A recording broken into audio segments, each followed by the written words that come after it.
was Vettel favored in the Singapore Grand Prix race strategy for Ferrari?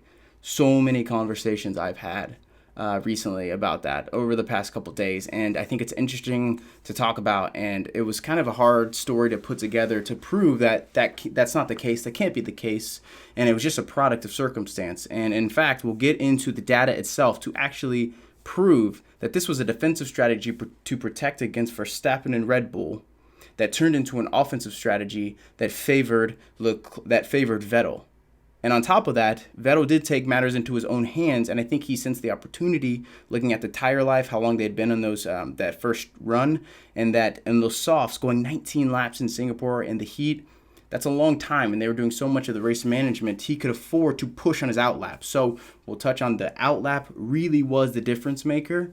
And really, it was just Vettel needed to protect against the undercut from Verstappen. And it didn't make any sense for Leclerc to come in at that point. There was too much of a risk with Mercedes on his back. So if you're new to the channel, we use the data to talk about, the story, the commentary, the analysis. And so you're always set up for the next Grand Prix. So make sure to like and subscribe. And if you're not new, welcome back. But you know probably what this video is basically going to entail. So let's get straight into it and the proof of why Ferrari did not favor Leclerc. So first, it's going to make the most sense to talk about what was going on with Max Verstappen. And then after that, we're going to talk about what happened on Vettel's outlap that really sealed the deal. And then why Mercedes was so caught out. So Verstappen, the thing to remember is Verstappen was really the smoking gun in all this, the wild card. He's on radio, and I've got the quote right here. So he's on radio, and it's actually kind of uncomfortable. He's basically begging to be boxed. He goes, grip is gone, mate. I need to come in. That's at about lap 19, mid-lap 19, and they say understood, and that's it. Long silence. They don't really confirm a box. He goes back on and says, I'm really struggling. You need to listen to me. And he's basically saying, I'm done for. I'm either going to wreck, lose the rear end, or I just can't even continue. And so they say, fine. Like about 20 seconds goes by, they box him. Vettel immediately boxes. So it comes over radio out of nowhere. I was listening to the radio trying to hear anything, and they just say to Vettel, confirm box, and it's like 50 meters to spare. So he's almost past it, and he just kind of swerves in.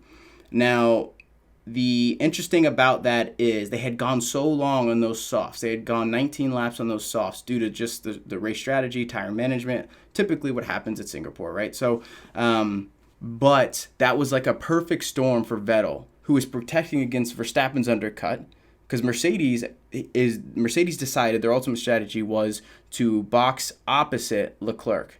So Leclerc came in, Mercedes stayed out, which was absolutely a horrendous strategy looking back on it. They had no way to know that Vettel was about to do what he did on those 2 laps exiting pit lane. So, and to make matters worse, Vettel had clear air. So he undercut Leclerc on accident, but he protected against the undercut from Verstappen. He had a pretty long pit. He was in the pits pretty long. He had a 3.0 second pit. Verstappen had a 2.3. But Hülkenberg was the real thorn in the side of Red Bull, because what happened was, now this would have been a way different race if Verstappen got out in front of Hülkenberg on lap 20. But despite Max having a faster pit, a 2.3, so he had 0.7 net in just the pit alone, he came out inches behind Hülkenberg. So now he's got to fight Hülkenberg through all that dirty air and those 23 turns and twists. Now, meanwhile, Vettel has got clear air. So they're saying over radio, you need to push. If we get clear air, push. So his strategist barely made it with that extended pit stop, but they noted a little spot in the track. If we pit now, protect against the undercut, we can push and actually come out ahead. So here are the actual lap times, and I'll get into the sector times, and I'll kind of show you what it looks like as it plays out. So they've got, so Vettel came out of his, and I'll compare it to actually even Leclerc's outlap so we can actually look at the delta. So Vettel's sector 2 was let's see, what is it? I think it's actually right here. Yeah, Vettel's got a 49.530 in his sector 2. His sector 3, Vettel ran a 35.61. So that's him coming out of pit lane. on his, once he hits turn 1, his sector 1 time is a 28.837, and his sector 2 time is a 40.982 with a sector 3 of 35.634. So you'll see these times start to come in. Yep, so he's gone, as you can see here, Vettel's gone purple. As you can see it right here. He goes purple on his outlap. So that's, typically that doesn't happen, right? Because number one, he's on cold, hard tires. It doesn't make any sense why he's going so fast, but he's really pushing. Obviously, he knows that turn very well. No, he's got clear air. That's probably the most important thing. So no one's in front of him to give him that dirty air. No one gives him the toe, but in Singapore, it's not really a thing. So, and on his next lap after that, Vettel goes a 28.837, which you'll see here, pop up on screen here in a second. Then in his sector 2, Vettel goes 40.982 and then follows up with a 35.634. So again, very close to purples. That rounds him out with a 145.453, which definitely gives him the 1 point at that time in the race. So, and just to make sure we're on the same page, Hamilton was lapping a 147. So that's very, very behind. And so people are like, well, okay, couldn't Leclerc have just done that? Well, he could have, technically, but it would have been very difficult. He did not have that clean of a track. He had a better pit, but let's look at so all the times are popping up here. And you'll see Leclerc, his strategists know what's about to happen. So they're like, whoa, push. So Leclerc actually goes a 40.938. He goes purple on sector 3 coming out of his pit, but it's just not going to be enough. So the deltas for Leclerc were the 41, let's see. Yeah, the 41, 495, sector 3, he goes 35.920. And just so we're clear, it's on the same page, Vettel's up on Leclerc on those lap times, a 0.535 in sector 2, a 0.356 in sector 3, and his full lap delta is even slower on the next lap. So a lot of things were at play here. So just to summarize what happened, and here's why. To summarize what happened, then we'll get into why Mercedes got caught out, which is very simple if you've been paying attention so far. So the first reason is Vettel looked like he got the better strategies because he protected against Verstappen's undercut. If he doesn't come in right there, it's over. Ferrari has no chance to be 1-2 or even 1-3 on the podium. And at the time, again, Leclerc could not have pitted. Technically he could have, but it really wouldn't have made that much sense if we're being objective. Think about that. If you don't know that he's about to do that on that outlap, if he goes even a second slower, if he laps his average lap time, Leclerc's fine. Really, at the end of the day, he's fine. Maybe a little bit slower than a second slower, but Vettel put in mega outlap. He put in mega sector times, and that really changed everything. And the reason Mercedes was so caught out is because Leclerc had to respond to that. So in order to compensate for that time he was trying to make up, he had to push extremely hard, which probably a little bit harder than they would have liked to do. And again, like I said, in the perfect storm, if the race strategy hadn't been so intentional and they hadn't been managing those tires so intentionally, this would have been a different race as well, because you got to bet that because Vettel was pushing so hard that his tires were going to suffer. But again, Vettel is a absolute veteran at this track. He understands there's probably going to be some more some more incidents. There's going to be another safety car. He knows his tires are going to get a breather. Now, again, they're going to get cold, but they're not going to at least be destroyed.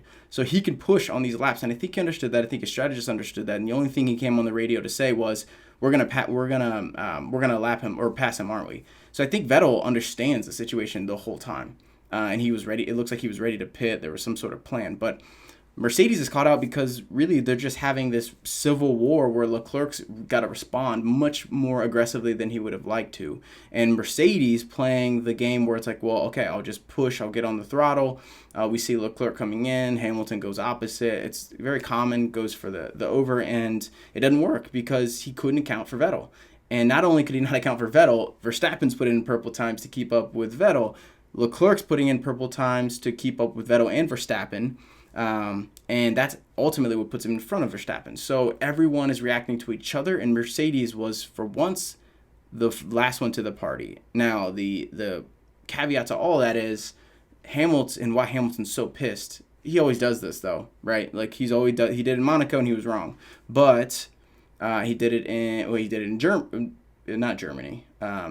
He did it in Austria and was wrong. So Hamilton came on the radio and said, "I want let's undercut." He just was very definitive. I've actually never heard him demand something, but he said, "Let's undercut," and they didn't go with it. So yeah, that's ultimately where, and to make matters worse, Valtteri had to bite the bullet of that. They basically got on and said, "Valtteri, you need to lap 148s," which, high 148s, which that's not awesome for Valtteri. And if it wasn't Valtteri, I'd probably expect some other driver to get really pissed off. So at the end of the day, Ferrari turned a 1-3 into 1-2. Any other driver, I think, really would understand. Leclerc, I don't know why he would be pissed. Vettel had a really good outlap. You can't really account for that regardless. It's just Vettel driving really well, getting a clear opportunity with clear air, and protecting his own position and ultimately Ferrari's ability to stack up the points. So it's a situation where, it's not great, but I think a driver should be able to understand that. I think there is no way that Ferrari could have foreseen any of those things happening, and if any of those other things don't occur, there is no way that happens. So if it's like Verstappen, he gets caught behind Hülkenberg.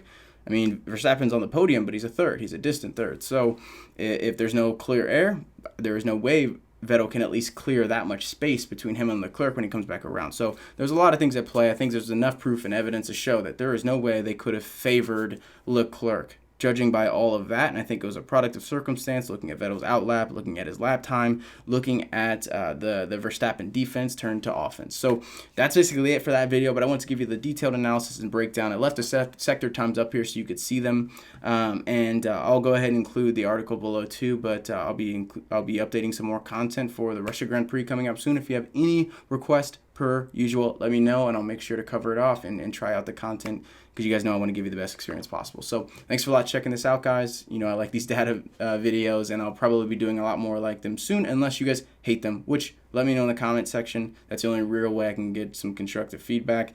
You can download it if you want, but I'm not going to be able to know what was it for. So just let me know. If you download it, please also tell me why. If you like it, I'll make sure to keep doing it.